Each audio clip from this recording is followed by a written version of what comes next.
Morning had happened, I was running late. That almost never happens to me. I've opened the doors of Caldwell Fine Jewelry every Tuesday through Saturday for 31 years, and in 31 years I could count on one hand the number of times I'd arrived after 9. But that particular Thursday in October, I had stopped at the bakery 2 blocks over to pick up the almond pastries I'd ordered for the staff. Little boxes tied with gold ribbon. Because the next day was our anniversary sale, and I wanted the morning to feel like something worth remembering. So I was pulling into the back lot at 8:53 with a flat box of pastries balanced on the passenger seat and my reading glasses already on my nose, mentally running through the catering order for the reception the following evening, when I noticed the locksmith's van parked crookedly near the service entrance. I had not called a locksmith. The van was white with a magnetic sign on the side, the kind that can be peeled off and moved. The back doors were open, but I couldn't see anyone inside. I sat in my car for a moment, pastry box still on the seat, just looking at it. Then the side door of the building opened and the locksmith came out. A heavy-set man in his 50s, gray coveralls, a tool bag over one shoulder. He saw me immediately. His face did something I wasn't expecting. He didn't smile or wave or give me the easy nod a tradesman gives a client. He looked careful, deliberately careful, the way a person looks when they're trying not to look alarmed. He walked straight toward me. I stepped out of the car and he came closer than people usually do. And he said quietly, almost under his breath, "Are you the owner?" I told him yes. He looked back at the building once. Then he looked at me and said, "Don't go in the front. Don't let them know you're here yet. Please." I stared at him. "Excuse me." "I'm sorry," he said. I know how it sounds. But I've been in this business 22 years, and I've seen this before, and I'd want someone to tell me." He shifted the bag on his shoulder. I was called in to rekey the interior office locks. The alarm system panel, the storage room, the main safe anteroom. Somebody placed that order 3 days ago. I assumed it was you. It was not me. I had not ordered any rekeying. Not for the storage room, not for the safe anteroom, not for anything. Our locks had been rekeyed 14 months ago after we'd had a display case break-in that turned out to be nothing. A broken window, nothing taken, and I had no reason to change them again. I asked him who had placed the order. He pulled out his work order form and showed me. The name at the top was my store manager's name. The billing was routed through our corporate account number. My store manager. The woman I had hired 17 years ago as a part-time sales associate when she was 24 years old and barely keeping her head above water after a divorce. The woman I had trained and promoted and trusted with every code, every vendor contact, every financial access point the store had. The woman I thought of. God help me, I actually thought of her this way, as family. Her name was on that form. I stood in the back lot of my own store in the thin October sunlight, and I felt the ground shift under me. That particular kind of dizziness that isn't physical. It's the kind that comes when a piece of your world turns out to be different from what you believed. The locksmith was watching me. "I haven't done the work," he said. I told him I had to get into the service corridor first, that I needed the layout. I stalled. He paused. "I don't know what's going on in there. But whoever placed this order knew your account number and knew your alarm codes, because I was sent the code to disarm the back panel when I arrived. That's not nothing." No, it was not nothing. I thanked him. I asked him to stay where he was for a few minutes. I walked around to the side of the building, away from the windows, and I stood with my back against the brick, and I thought, 31 years. I had opened Caldwell Fine Jewelry in this city the year my youngest started kindergarten. I had built it from a single display case in a rented space into a 4,000 square foot operation, with 7 full-time staff and a wholesale account with 3 estate dealers on the East Coast. I had done it by myself after my husband's death, because I needed something to hold on to, and because it turned out I was good at it, better than I had ever expected to be. I had done it by trusting people carefully, slowly, earning trust, giving trust, building something. And now, I didn't go in through the front. I went back to the locksmith, and I asked him one more question. Was anyone else in the building who shouldn't be? He said he'd seen 2 people in the back office when he arrived. My store manager, I'll call her my manager, because I can't say her name in the story without my chest tightening, and a man he didn't recognize. Not a customer. Not someone in a uniform or a name badge. A man in a good suit, who had been standing at my desk, looking at something on my computer. A man in a good suit, at my computer. I knew who it was before the locksmith finished the sentence. His name was... I'll give him a name, because he deserves to be called something in this story. I'll call him the broker, because that is what he was. He was a fine jewelry broker who had approached me 8 months ago about a strategic acquisition conversation, which I had declined. Politely. Twice. He had a reputation in the industry for acquiring undervalued independent stores and rolling them into a larger retail group. Not destroying them exactly, but hollowing them out. Changing the sourcing. Replacing the craftspeople. Standardizing everything until nothing was left of what had made the store worth acquiring in the first place. I had said no thank you, twice, clearly, and yet here he was, in my building, at my computer, 3 days before our 31st anniversary sale, which was also, and I don't think this was a coincidence, the date on which my lease renewal paperwork was due to be signed. My lease renewal. I had signed it, of course. I had signed it weeks ago and sent it back, and my landlord, a decent, straightforward man I'd rented from for 19 years, had acknowledged it. Or so I believed. I took out my phone. I walked further along the side of the building. I called my landlord directly. He didn't answer. I left a message asking him to call me back urgently about the lease.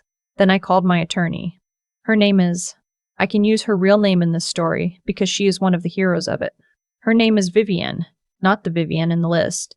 A different Vivienne, my Vivienne, who has been my business attorney for 14 years and who answered on the second ring because she always answers on the second ring. I told her I was standing outside my own store in the October cold and that I believed something was being done to my business without my knowledge or consent, and that I needed her to meet me somewhere, not the store, somewhere else, within the hour. She said, "I'll be there in 40 minutes. Don't go inside." I didn't. I sat in my car. I ate one of the almond pastries because my hands were shaking slightly and I needed something to do with them, and also because I'd been looking forward to those pastries all week and I refused to let this morning take that from me entirely. The locksmith waited. He was a decent man. He did not have to do what he did. He did not know me, had never been inside my store before that morning, had no personal stake in any of it.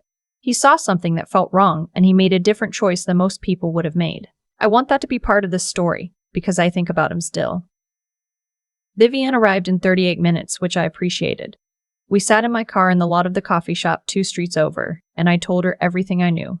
Which wasn't much, but was enough. She listened without interrupting, which is one of the things I value most about her.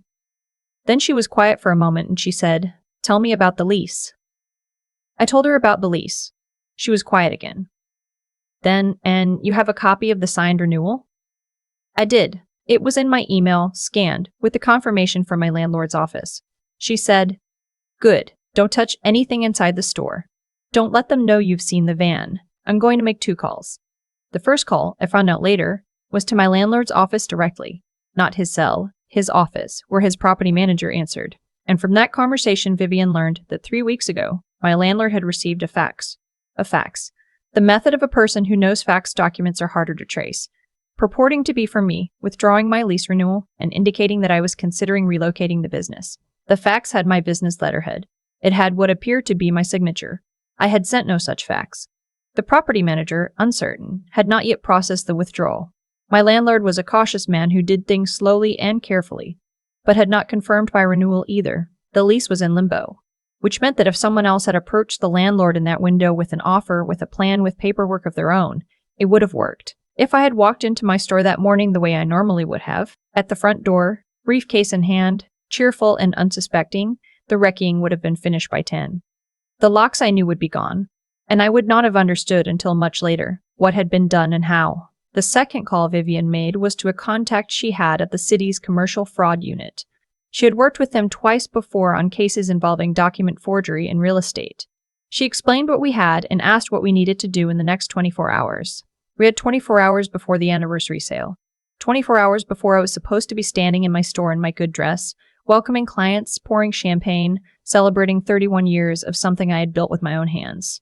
I asked Vivienne what I should do right now, in the next hour. She said, "Go home, act normal, let me work." That is the hardest thing anyone has ever asked me to do. I am not a person who sits still when something is wrong. I am a person who straightens the earring display while she's waiting for a client, who reorganizes the estate inventory in the back room when she's anxious, who cleans things when she's upset. I am a doer. Being told to go home and act normal while someone was actively working to take my business away from me was a particular kind of torture I had not previously experienced. But I went home. I called my daughter from the kitchen table. She's 34 years old, lives 40 minutes away, works in hospital administration, and is one of the most practically intelligent people I know. She came over within the hour and sat across from me at the kitchen table and listened to everything I said. And then she said something I didn't expect. She said, "Mom, is it possible that one of your other staff knew?" Not participated, but knew. I hadn't thought about that. My manager had access to everything, yes. But there were 6 other people in that store, several of whom had been with me for years. My daughter said, "You should know before tomorrow." She was right. She is frequently right, and I frequently need someone to point it out to me. That afternoon, while Vivienne was making calls and my landlord was being quietly interviewed by a city investigator, I reached out individually, by text, carefully worded, to 2 of my longest tenured staff members. A woman who had been with me for 11 years, who handled our estate buying, and our bench jeweler, who had worked in the back studio for 9 years and knew everything that moved through that store. The estate buyer responded within minutes. She said she needed to talk to me, and could she come over? She arrived at 4 o'clock and sat at my kitchen table in the same chair my daughter had vacated an hour before, and she told me that 3 weeks ago, she had overheard a phone call. She had been in the back hallway near my manager's office, had not meant to overhear, and had told herself afterward that she must have misunderstood, because what she'd heard had sounded like a conversation about an offer, about a timeline, about someone named, and here she gave a name I recognized, the broker.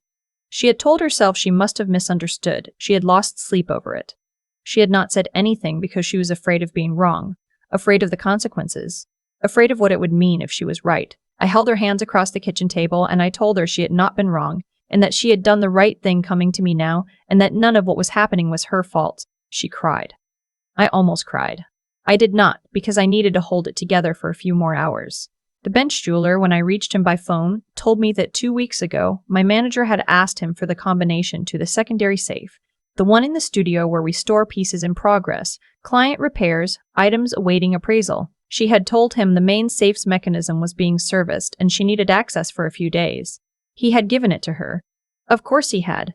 She was the manager. She asked, he answered. That was how things worked.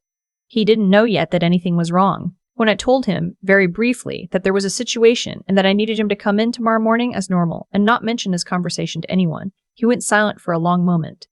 Then he said, "Whatever you need, I'm here. These are the people I want you to understand who made everything that came next possible. Not just Vivienne, not just my daughter, not just the investigator who moved faster than I had any right to expect. These 2, the estate buyer and the bench jeweler, people who had stayed, year after year, for wages that were fair but not lavish, in a small independent store in a mid-sized American city, because they believed in what we were doing there. They made it possible. Vivienne called me at 7 that evening.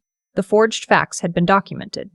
The investigator had confirmed the account from the landlord's office and had secured the original document for analysis. A comparison of the signature on the fax against my known signature on the lease itself had already revealed inconsistencies, not conclusive alone, but sufficient to open a formal inquiry. And my manager's browsing history on the store's shared computer system, the one she had apparently not fought to clear, showed repeated visits over the preceding 6 weeks to the broker's firm's website, to a commercial real estate listing service, and to 2 different searches about business acquisition non-disclosure and transferring commercial lease without notice.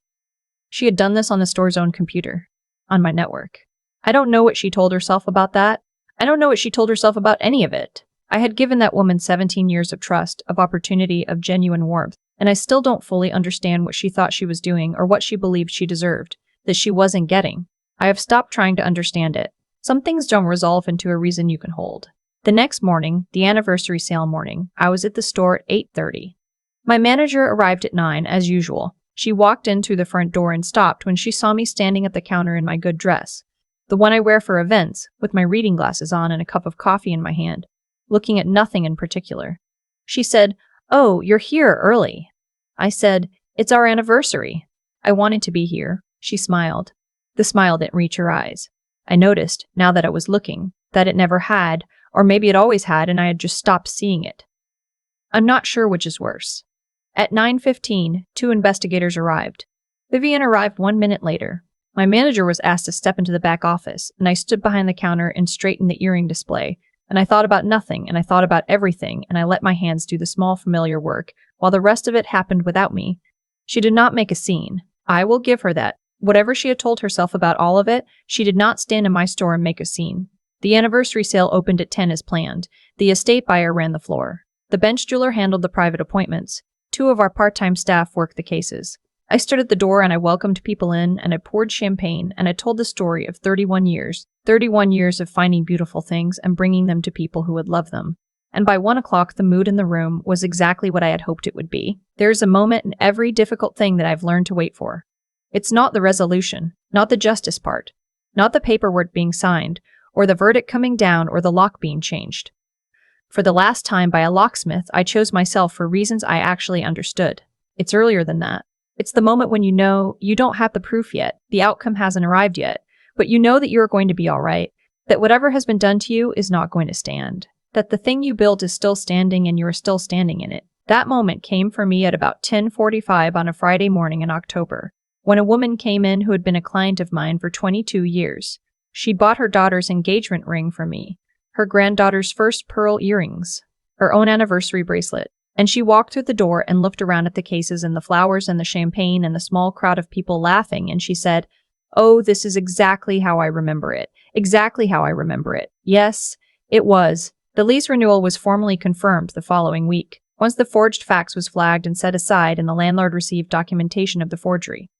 He called me himself to apologize for the confusion, though the confusion had not been his doing. He's the kind of man who apologizes anyway, which I appreciate.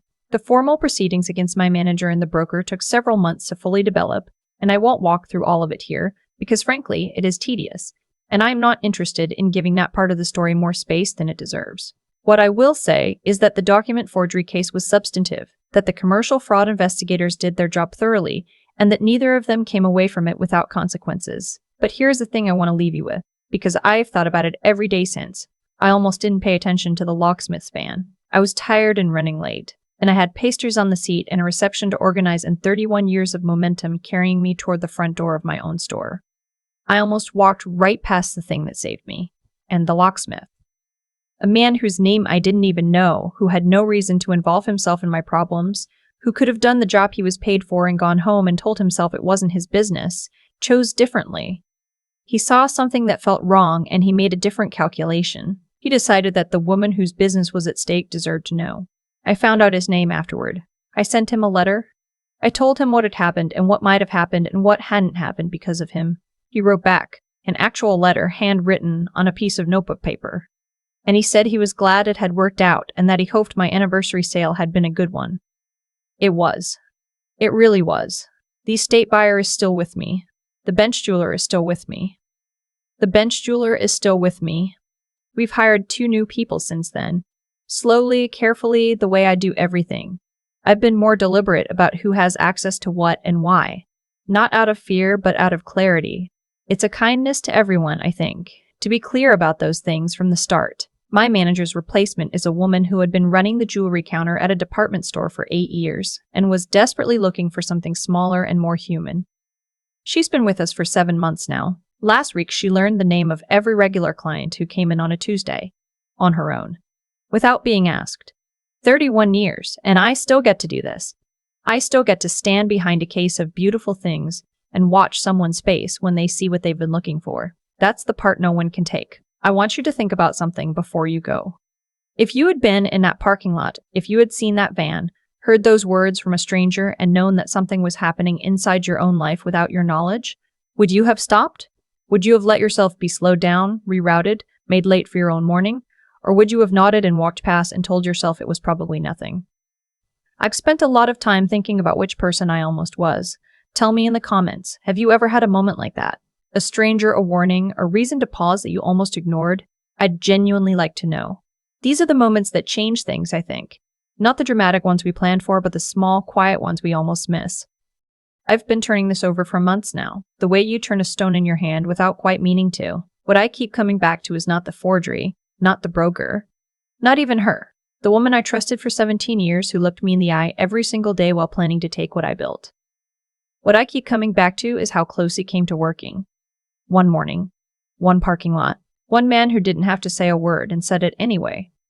There's something in that I can't shake loose. I spent a long time believing that loyalty was something you could feel, that if you cared about someone enough, watched over them enough, gave them enough of your trust and your time and your opportunity, you would somehow know if they were capable of this. I believed my instincts were good. I believed that 17 years of daily contact with a person meant I understood them. I was wrong about that, and being wrong about it cost me very little in the end, only because of a locksmith with a conscience and an attorney who picks up on the second ring. not because of any wisdom of my own.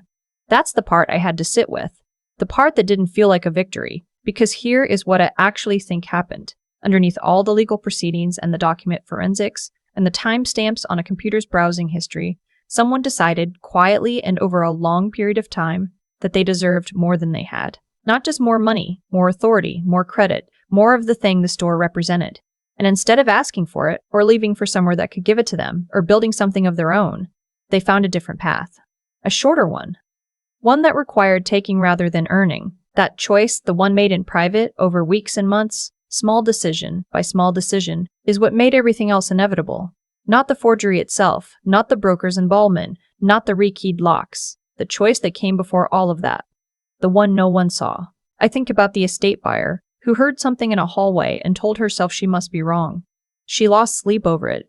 She carried it for weeks before I gave her the chance to put it down. She was not wrong, and the cost of her silence, however understandable, however human, was weeks of time the other side used. I'm not saying that to place blame on her. I'm saying it because I recognize it. I have done the same thing. I've heard something that felt wrong, seen something that didn't quite fit, and talked myself out of it because the alternative was uncomfortable, because speaking up has a cost and staying quiet feels, in the moment, like the safer choice.